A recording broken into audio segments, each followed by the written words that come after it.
기도하옵나이다. 아멘. 예, 오늘은 믿음의 마중물이라고 하는 제목으로 하나님 말씀을 본문을 중심으로 우리가 듣기 원합니다. 저희 어렸을 때 이렇게 좀 생생한 기억이 있습니다. 그게 뭐냐면 저희 동네에 수도가 들어올 때입니다. 그래서 제가 거의 7살, 정확한 나이는 기억이 안 나는데, 그래서 동네에 그동안에는 물이 없어서 시골 동네였기 때문에 우물에 가서 물을 길러 먹는 집이 많이 있었고요. 그 다음에 조금 괜찮은 집은 집에 다 이제 우물 가는 게 귀찮아서 이렇게 펌프가 다 있었습니다. 근데 제가 펌프에 대한 추억이 좀 많은 이유가, 어렸을 때 그 펌프가 너무 신기했던 기억이 나는 거예요. 분명히 평상시에는 물이 안 나오는데 사람들이 거기서 물을 이렇게 뽑아서 씻기도 하고 여름에 마시기도 하고, 그래서 저도 저희 집에는 펌프가 없었습니다. 가난해서 그 옆집에 그 펌프 있는 집에 가가지고 어린 마음에 막 이렇게 펌프질 했는데 물이 안 나오는 거예요. 저 왜 물이 안 나오지 생각을 했는데, 나중에 이제 누군가가 그 바가지로 물을 그 펌프에 붓고 막 이렇게 저으니까 물이 올라왔던 기억이 납니다. 그렇게 해서 한동안 이제 잊어버리고 있었는데, 이번에 이제 네팔을 다녀오면서 네팔에 있는 집들이, 물론 카트만두 시내는 수도 시설이 돼 있었지만 조금 벗어나니까 외곽에는 아직도 펌프를 쓰는 집이 많았고, 또 저희 교회가 지원해서 세웠다라고 하는 그 교회를 갔는데, 그 교회의 조그마한 건물 앞에 허름한 목사님 사택이 있고 또 그 옆에 펌프가 있는 거예요. 그래서 제가 너무 기억이 새로워서 사진도 찍고 그 옛날의 추억을 떠올렸던 기억이 있습니다. 참 우리는 편리한 생활을 하는데, 그런데 그 펌프가 우리에게 주는 교훈이 굉장히 많습니다. 이게 뭐냐면, 하나님께서도 그 자신의 역사를 이뤄 가실 때 마치 그 펌프에 마중물이 부어지고 펌프질을 했을 때 물이 올라와서 그 마중물이 몇 개가 되어 가지고 계속해서 물을 쓸 수 있는 것처럼, 하나님께서는 우리의 삶에 자그마한 헌신과 순종을 요구하신다는 것입니다.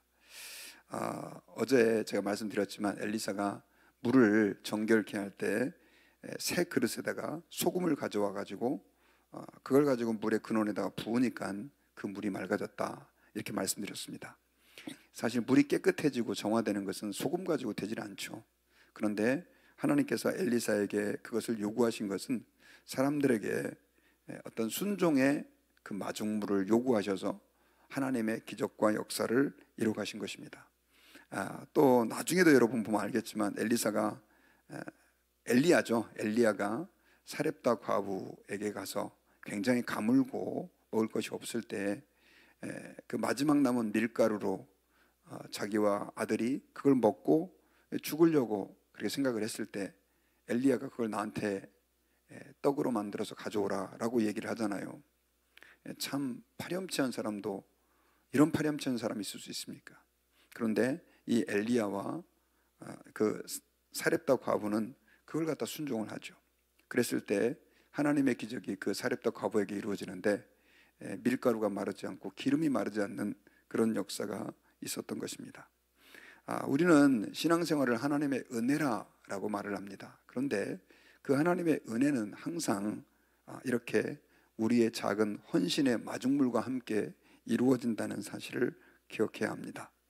지금 여러분들 이렇게 새벽 기도에 남들 다 자는 시간에 일찍 일어나서 나오고, 또 주일날 열심히 하나님 앞에서 봉사하고 헌신하고 또 희생하고 하나님을 위해서 뭔가를 드리는 이 모든 행위들은 저는 사실 마중물이라고 믿습니다. 어린아이가 떡 5개하고 물고기 2마리를 예수님께 나아드렸을 때, 그랬을 때 5,000명이 먹고 12광주리가 남는 역사가 있었잖아요. 그 오병이어도 바로 그 마중물이라고 할 수 있죠. 주님께서 그럼 왜 그렇게 마중물을 사용하셔서 그렇게 하나님의 역사를 이루어 가실까요? 제가 진지하게 오늘 말씀 준비하면서 그런 생각을 해봤어요. 그랬더니 만약에 어린아이의 예를 들었을 때 그 떡 5개하고 물고기 2마리를 예수님께 드려서 5,000명이 먹었을 때 5,000명도 엄청나게 기뻐했지 않습니까? 주님이 정말 기적을 일으키시는 분이다, 그런 생각을 했겠지만, 그 들인 아이는 제가 볼 때는 나머지 5천 명보다도 훨씬 몇 갑절의 기쁨을 드렸을 것 같아요. 그러니까 주님께서는 그 마중물에 쓰임 받는 사람의 헌신, 그걸 통해서 그게 없어야 기적을 못 일으키는 건 아니지만 그 사람에게 하나님의 특별한 은혜를 부어주시기를 기뻐하셨다는 것입니다. 오늘 본문에도 보면 이제 엘리사를 통해서 하나님께서 정말 말도 안 되는 기적을 일으키십니다. 그게 뭐냐면 바로 그 메마른 계곡에 물이 채워지는, 또 그 엘리사의 명령을 따라서 순종했을 때 그 물이 채워지고 사람들이 그 물을 먹고 마실 수 있었을 뿐 아니라 나중에는 이게 빌미가 돼서 모압과의 전투에서 승리하게 되는 그런 계기입니다. 오늘 본문에 보면 이제 그 엘리사가 그 왕들과의 대화하는 내용부터 시작이 됩니다. 자, 이 엘리사가 이스라엘 왕들, 3명의 왕들, 이스라엘 왕 3명의 왕들이 아니죠. 이스라엘 왕과 그다음에 유다의 왕, 에돔 왕이 연합군을 형성해서 이제 마실 물이 광야에서 없게 되자 엘리사를 찾아오게 됐다고 그랬잖아요. 그런데 그들에게 처음부터 이렇게 그들의 요구를 들어주려고 생각을 하지 않습니다. 나는 당신들의 말을 듣지 않겠습니다. 그러면서 오히려 그 이스라엘 왕이었던 여호람에게 당신의 어머니의 선지자들, 또 아버지의 선지자들에게 찾아가서 물어보십시오 하면서 거절을 하는 거죠. 그랬을 때 그 세 왕이 그렇지 않습니다. 여호와께서 지금 저희들을 심판하시려고 하십니다. 우리가 진심으로 회개합니다. 뭐 이런 메시지들을 엘리사에게 표한 것 같아요. 그래서 엘리사가 이런 얘기를 합니다. 당신들을 봐서는 내가 전혀 이 이야기를 듣고 당신들을 보고 싶지 않지만 그러나 여호사밧의 얼굴을 봐서 내가 당신들의 요구를 듣습니다. 여호사밧이 제가 문제가 좀 있다고 했지만 그래도 하나님을 경외하는 사람이었다고 그랬잖아요. 그래서 이 엘리사도 여호사밧 때문에 이 요구를 들어주시는 줄 아십시오 하면서 하나님 아버지 앞에서 이 엘리사가 기도하는 가운데 이제 아주 독특한 방법으로 그 하나님의 말씀을 전달하게 됩니다. 그게 뭐냐면 검은고 탈자를 불러오십시오. 검은고는 우리 아시죠? 길쭉하게 된 그 악기인데 사실 이스라엘에 검은고가 있었던 건 아니고 이건 현악 종류인데 특별하게 어떤 악기인지는 잘 규정할 수 없어서 우리 한국의 개념으로 검은고라고 얘기를 한 것입니다.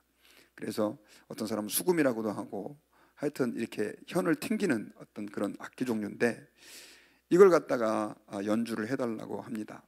그리고 그 검은고를 탈 때 여호와의 손이 엘리야 위에 있더니라고 표현을 하는데 이건 뭐냐면 아마 그 사람이 검은고를 타면서 하나님을 찬양했던 것 같아요. 그 찬양하는 가운데 그 엘리사의 마음이 성령의 감동을 입고 하나님의 말씀을 듣게 되는 것이죠. 여러분 오늘날 찬양할 때 굉장히 중요한 이유가요, 우리가 하나님 앞에 집중하고 또 주님의 임재 앞으로 나아갈 때 찬양이다라고 하는 것은 상당히 사실 좋은 도구가 되기도 합니다. 물론 찬양 자체가 하나님께 나아가는 도구라고만 말할 수는 없지만 어쨌든 지금 엘리사는 그런 방법을 통해서 하나님의 임재 앞으로 나아가고 주님의 말씀을 듣는데 그 말씀이 정말 황당한 말씀이었어요. 어떤 말씀이냐면 16절에 보면 여호와의 말씀이 이 골짜기에 개천을 많이 파라 하셨나이다. 자, 골짜기에 개천을 파라라고 하는 거예요. 그러면서 그 골짜기에 그 메말라 있는 곳을 파라고 하는데 사실은 일반적으로 뭐 습지가 있는 곳 같은 경우는 물이 조금 적었을 때 파면 물이 올라오고도 하는데 그쪽은 그럴 형편이 아니었던 거죠. 그런데 그런 말씀을 하나님께서 엘리사를 통해서 그 세 왕들에게 합니다. 그러면서 무슨 약속을 하냐면 여호와께서 말씀하시기를 바람도 보지 못하고 비도 보지 못하지만 이 골짜기에 물이 가득해서 너희와 너희 가축과 짐승이 마실 것이다. 이 골짜기에 물이 가득 채워질 것이다. 그러니까 개천을 파라라고 명령을 합니다. 그래가지고 결국은 사람들이 이제 다 모여가지고 죄송합니다. 그리고 나서 또 더 많은 예언을 주시죠. 여호와께서 이 모압의 모든 견고한 성읍과 아름다운 성읍을 치고 나무를 베고 샘을 메우고 돌로 모든 좋은 밭을 헐 것이다 라고 말하면서 결국 모압과의 전쟁에서 승리할 것이고 그들을 평정하게 될 것을 예언을 해주셨습니다. 그렇게 해가지고 이 사람들이 이제 엘리사의 말씀대로 와가지고 그곳을 팠는데 뭐 어떻게 팠는지는 좀 구체적으로 성경에 나와 있지 않습니다. 그래서 그 메마른 땅을 이렇게 다 팠는데 아마 3개국 연합군 군대가 다 그 일에 동원됐으니까 아마 엄청난 규모의 그 개천을 어떻든 판 것 같습니다. 웅덩이를 팠는데, 그런데 놀라운 사실은 20절에 보면 아침이 돼가지고 소제 드릴 때는 이스라엘 백성들은 아침과 저녁에 2번 제사를 드렸거든요. 소제를 드릴 때 물이 에돔 쪽에서 흘러와서 그 땅에 가득하게 됐다 하면서 그 메마른 땅에 물이 다 채워지는 역사가 일어나게 됩니다. 할렐루야. 이 얼마나 놀랍습니까? 그래서 이제 이 물을 그들이 마시기도 하고 먹기도 하고 했는데, 이제 나중에 여러분 뒷부분에 보면 이 물이 이제 가득 채워진 곳에 아침에 해가 떠오르는데 그 햇빛이 붉게 보이잖아요. 그래가지고 모압 군대가 반대편에서 진을 치고 있다가 그걸 피로 봅니다. 자기들끼리 싸우다가 피를 저렇게 흘렸나 보다 해가지고 무턱대고 그 이스라엘 백성들을 공격해 들어왔다가 그 모압 군대가 다 패망하게 되는 그런 계기가 이 물로 또 쓰임을 받습니다. 자, 하나님께서 지금 이전에 엘리야를 통해서 일하셨던 것보다 또 엘리사를 통해서 엄청난 일을 지금 이루고 있는 것을 알 수 있죠. 자, 그런데 사실 그곳에 그 물을 채우는 그 일, 물을 부어주시는 일, 비도 없이 그렇게 물이 왔는데 그렇다고 해서 땅 파가지고 물이 채워진 것도 아니었던 것 같아요. 하나님의 기적적인 역사로 이루어졌는데 그게 사람들이 웅덩이를 파는 그 순종의 행위 위에 또 그 행위와 함께 이루어졌다는 것이죠. 그래서 저는 사람들이 웅덩이를 판 그 행위를 마중물이다라고 규명하고 싶습니다. 만약에 그들이 지금 이 메마른 땅에 웅덩이 만든다고 해서 물이 채워집니까? 말도 안 되는 소리 하지 마십시오 라고 거절했다고 한다면 하나님의 역사는 이루어질 수 없었겠죠. 더더군다나 왕들이 생각했을 때 그 부하 장병들이 7일 동안 그 광야길을 지났고 물이 없어가지고 지금 굉장히 공고한 상태고, 여러분 그런 거 있잖아요. 몸에 수분이 다 빠지고 목이 말라있는 상태에서 일을 하려고 그러면 얼마나 힘들고 어렵습니까? 그런데다가 거기에 소위 말하는 노가다를 시킨 거죠. 그러니 군인들도 불만이 생길 수밖에 없고, 또 왕들의 입장에서도 아니 도대체 우리 보고 지금 우리가 도와달라고 했더니 무슨 땅을 파라고, 이게 말이 되는 얘기냐라고 그들이 불순종했다면, 거절했다면 그런 기적의 역사는 일어나지 않았을 것입니다. 하나님께서는 그들에게 있어서 그 땅을 판다라고 하는 웅덩이를 만드는 그 순종의 행위를 통해서 결국 은혜를 베풀어 주시고 하나님이 역사하셨다라고 하는 것을 우리가 오늘 본문을 통해서 알 수 있습니다. 여러분 신약 시대를 봐도 마찬가지죠. 예수님께서 그 맹인을 고쳐 주실 때 제가 엊그저께도 언급을 했지만 땅에 침을 뱉어 가지고 흙으로 진흙을 만들어 가지고 그 눈에 붙여 주시면서 실로암 목가에 가서 씻어라 이렇게 얘기를 하잖아요. 자, 주님이 능력이 부족해 가지고 그 사람의 눈을 고치지 못하실까요? 그렇지 않죠. 그런데 주님께서 침을 뱉어 가지고 그 진흙을 이겨서 눈에 붙여주고 실로암 목까지 가서 씻으라고 그랬을 때 그 맹인의 입장에서는 침으로 흙을 이겨서 붙인다, 이거 기분 나쁜 일일 것 같아요. 별로 좋아할 일이 아닐 것 같아요. 그리고 그냥 거기서 뭐 안수를 해주시면서 고치는 것도 아니고 실로암 목까지 가서 씻으라. 실로암은 그냥 동네 사람들이 사용하는 그냥 우물 같은 거예요. 뭐 거기에 무슨 신비한 능력이 있었던 것도 아닙니다. 늘 사람들이 와서 씻는 물인 것이죠. 거기 가서 씻을 이유가 없잖아요. 그런데 이 맹인은 예수님의 말씀에 순종을 했어요. 그 순종이 마중물이 돼가지고 그는 눈을 뜨는 역사가 있었던 것입니다. 아까도 말씀드렸지만 주님이 그렇게 요구하시는 이유는 그냥 은혜를 주실 수 있지만 우리의 마중물을 사용하셔서 역사하실 때 오히려 우리에게 더 큰 은혜를 베풀어 주시고 하나님의 살아계심을 경험하도록 하기 위해서다라고 하는 것입니다. 오늘날 우리가 신앙생활할 때 하나님의 능력, 하나님의 역사는 어떻게 일어나느냐? 기도만 한다고 되는 게 아니고 우리가 그 믿음의 마중물을 주님께 내놓을 필요가 있다는 것이죠. 그래서 여러분, 성도들이 특별히 이렇게 부흥하는 교회들일수록 정말 헌신을 많이 합니다. 보이지 않게 물질적으로도 헌신하고, 하나님 앞에 기도의 시간을 내드려서 헌신하고, 성도들을 돌보고 섬기는 일에 얼마나 그렇게 헌신적인지 몰라요. 그냥 와서 하나님 역사해 주옵소서, 주님은 살아계시는 하나님 아닙니까? 라고 말한다고 했을 때 주님이 그 소원만 가지고 일하시는 것이 아니라 우리의 드리는 작은 헌신의 마중물을 가지고 역사하신다는 것이죠. 저는 여러분들이 이 시간에 나와서 이렇게 기도하는 것도 바로 그 마중물의 사역이라고 믿습니다.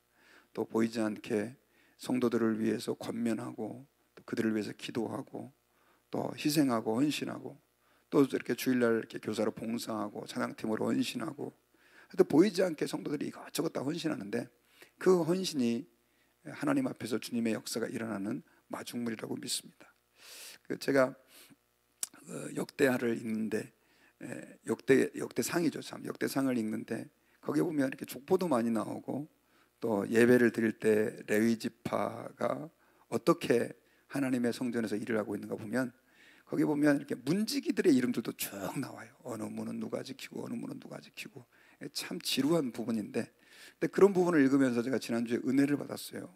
그게 뭐냐면, 하나님 앞에서 예배다라고 하는 것은, 하나님께 드리는 헌신이라고 하는 것은 꼭 무슨 제사장이 제사를 지내는 것만이 아니구나.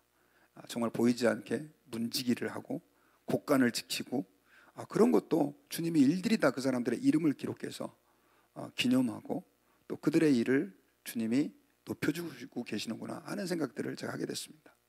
하나님 아버지 앞에서요, 뭐 이렇게 교회에서 눈에 보이게 이제 목사가 설교를 하고 찬양팀이 앞에서 찬양을 하지만, 그러나 보이지 않게 우리가 드리는 그 작은 헌신들이 저는 하나님의 역사에다 마중물이라고 믿습니다.